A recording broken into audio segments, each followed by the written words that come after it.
boa noite, meus amigos e irmãos.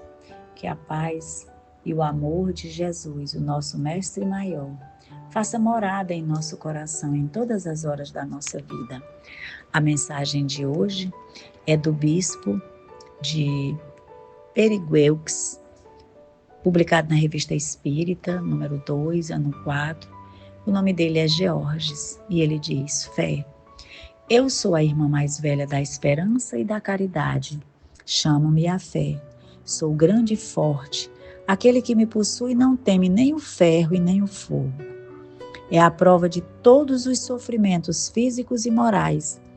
Irradio sobre vós um faixo cujos jatos faiscantes se refletem no fundo dos vossos corações e vos comunica a força e a vida. Disse entre vós que ergo as montanhas. E eu vos digo, venho erguer o mundo, porque o Espiritismo é a alavanca que deve me ajudar. Uni-vos, pois, a mim, eu sou a fé. Eu sou a fé, habito com a esperança, a caridade e o amor, o mundo dos puros espíritos. Frequentemente, deixei as regiões etéreas e vim sobre a terra para vos regenerar, dando-vos a vida do Espírito, mas, à parte os mártires dos primeiros tempos do cristianismo e alguns fervorosos sacrifícios, de longe em longe ao progresso da ciência, das letras, da indústria e da liberdade, não encontrei entre os homens senão indiferença e frieza. E retomei tristemente meu voo para os céus. Vós me crieis em vosso meio, mas vos enganastes, porque a fé sem as obras é uma aparência de fé. A verdadeira fé é a vida e a ação. Antes da revelação do Espiritismo, a vida era estéril, era uma árvore seca pelos estrondos do raio que não produzia nenhum fruto. Não me reconhecia pelos meus atos. Eu ilumino as inteligências, aqueço e fortaleço os corações. Expulso para longe de vós as influências enganadoras e vos conduzo a Deus pela perfeição do espírito e do coração. Vinde vos alinhar sobre minha bandeira. Sou poderosa e forte, eu sou a fé. Eu sou a fé e o meu reino começa entre os homens, reino pacífico, que vai torná-los felizes para o tempo presente e para a eternidade. A aurora do meu advento entre vós é pura e serena. Seu sol será resplandecente, seu deitar virá docemente embalar a humanidade nos braços das felicidades eternas. Espiritismo. Derrama sobre os homens o teu batismo regenerador. Faço-lhes um apelo supremo. Eu sou a fé. Georges, Bispo Perigueux. Revista Espírita, número 2, ano 4. Que nós possamos trabalhar em nós a construção desta fé, que nos anima e nos ajuda a ter esperança e a ser caridoso. Que assim seja.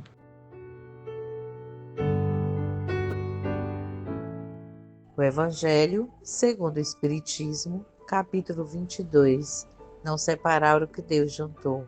Indissolubilidade do casamento. Item 3. Mas, na união conjugal, ao lado da lei divina material, comum a todos os seres vivos, existe outra lei divina, imutável como todas as leis de Deus, e exclusivamente moral, que é a lei do amor. Deus quis que os seres se unissem, não somente pelos laços carnais, mas também pelos da alma, a fim de que a mútua afeição dos esposos se estenda aos filhos, e para que sejam dois, em vez de um, a amá-los, tratá-los e fazê-los progredir. Nas condições ordinárias do casamento, é levada em conta a lei do amor?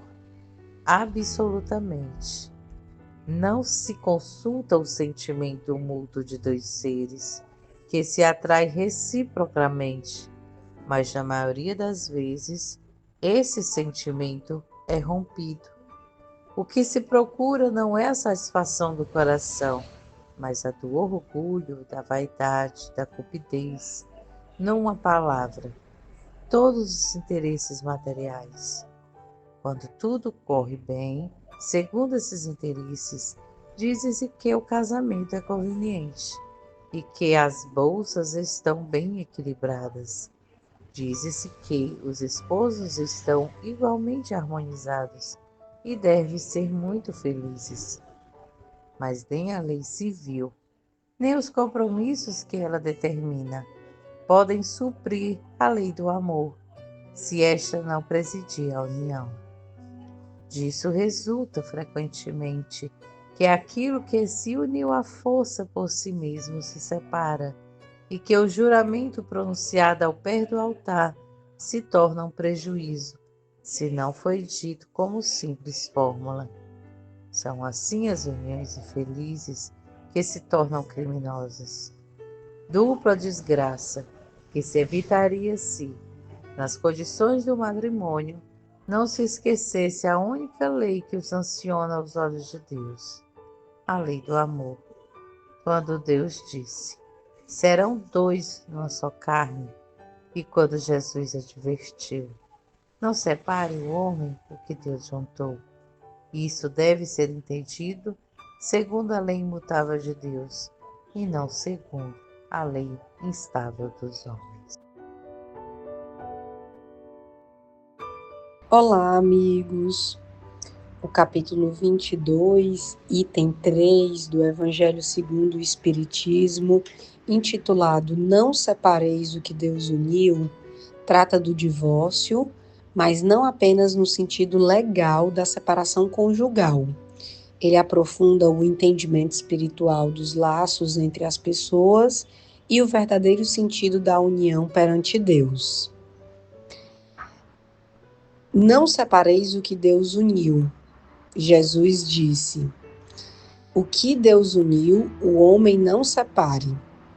Muitas vezes interpretamos essa frase apenas com a proibição do divórcio, mas o Espiritismo nos convida a olhar mais fundo.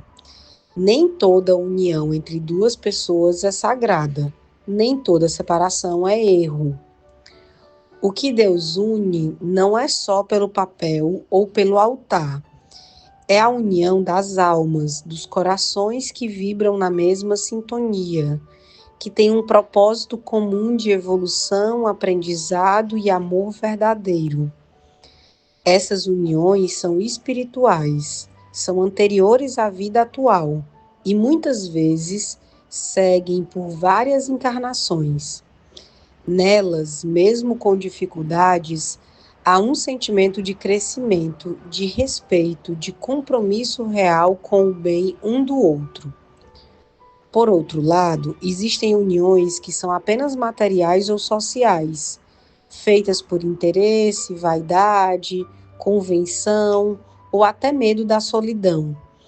Nesse caso, muitas vezes o sofrimento é constante, a afinidade é nula e o amor não existe. Deus não une almas assim. É o ego humano que junta. E quando há sofrimento prolongado, violência, humilhação ou ausência de amor, a separação pode ser, sim, um passo de cura e dignidade. O Espiritismo não defende a permanência em relacionamentos doentios em nome da lei divina.